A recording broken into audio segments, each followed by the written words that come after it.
So you want to be a druid? Hey everybody, just a quick PSA.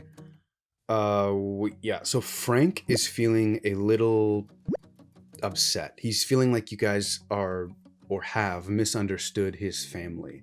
And it's not that he's not okay with being indoors. He totally appreciates it.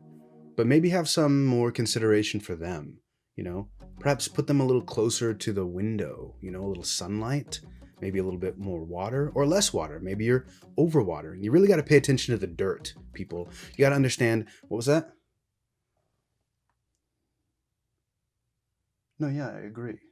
You guys really got to understand that.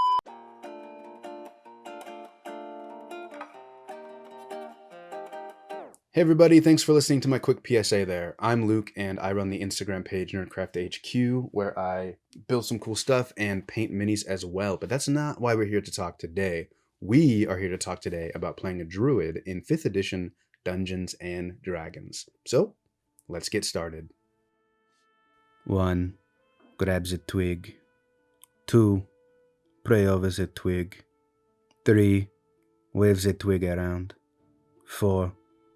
Turn into a polar bear.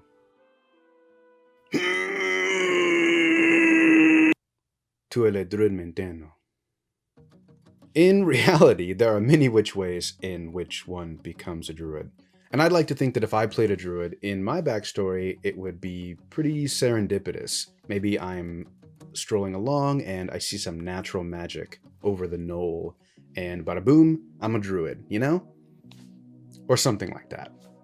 I gotta be honest, I don't have that many complaints about druids, and that feels good, I suppose. I don't want to sound like a person who's complaining a lot, but I do have 2 thoughts, at least for now. I think that people should use their animal shape or wild shape way more often. I know that at lower levels you only get it a couple times, if not once, per day, and it can feel like a waste if you don't use it in combat, but wild shape is awesome for RP purposes, and also other things, not just RP, but maybe a puzzle or a skill challenge. For example, perhaps you need to sneak into the lair of an evil elemental, and the best way to do that might be crawling in a little gecko body form across the ceiling.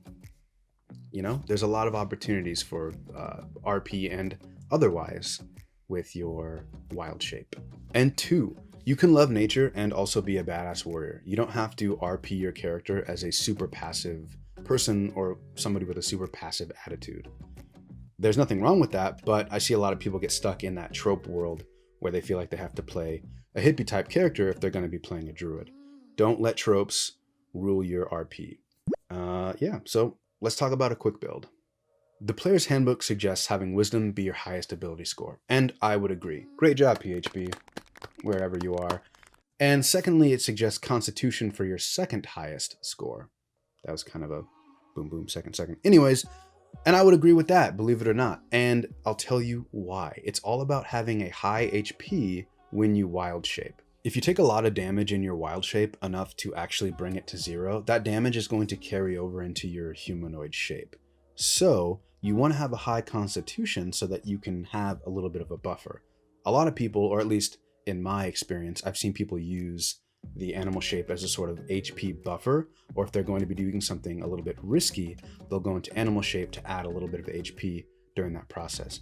You just want to make sure that if you do automatically revert back to your humanoid shape, then you're going to have some or a decent amount of hit points to take the rest of that damage. Hey, just wanted to pause really quickly. I said humanoid form, but I guess it could be whatever form that you were before. We can get wild here if you want, no pun intended, but that's kind of the beauty of homebrew. Alright, let's get back to it. Speaking of homebrew, I'm not 100% against a druid using metal in some way or form, regardless of what the book says. That's all. Let's talk about circles. Druidic Circles give you abilities and spells as you level up, very similar to other subclasses. I'm going to list all of the Druidic Circles, including the Unearthed Arcana.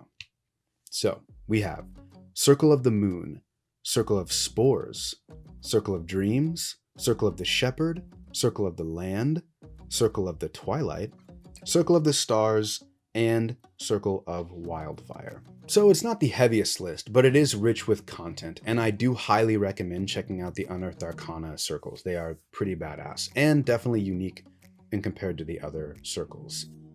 I would say that my personal favorite is probably a tie between Circle of the Shepherd and Circle of Spores.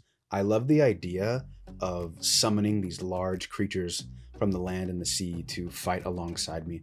Plus, I like the idea of being a cooler Dr. Dolittle. I know that we talked about Wild Shape earlier, but I would be remiss if I didn't talk about it again. I love druids, and Wild Shape is sort of the quintessential part of being a druid. And while it starts off kind of weak in the beginning, in the early levels, it really does scale quite beautifully, honestly. Even so, if it doesn't feel quite strong enough for you, talk with your DM and see if you can get a little bit of a stat boost. I would rather personally nerf something later rather than feel like my character or feel like my player's character is spending a bunch of time feeling underwhelmed. So definitely use the Wild Shape. As we wrap this up, I'm pretty happy that there wasn't a whole lot to say. I'm glad that I didn't have too many complaints, although I do feel like I do bring some things to the table in terms of alternatives to certain things.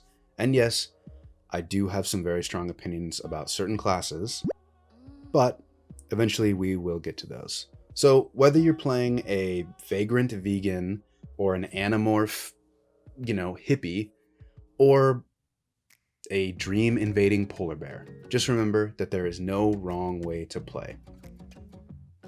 Unless you're being a jerk, don't be a jerk. That's pretty simple. Thanks for watching, and if you found this useful, liking this video and sharing it would be awesome. If you want to chat about it in the comments below, I try to answer all of those as well. If you want to see more like this, then subscribing and clicking on that notification bell will help you. Let's see. If you've never seen me before, I have other videos that are very similar to this one, and I also have an Instagram that I've linked in the description below. So, with that being said, I hope you have a lovely day, and peace out. We're on camera.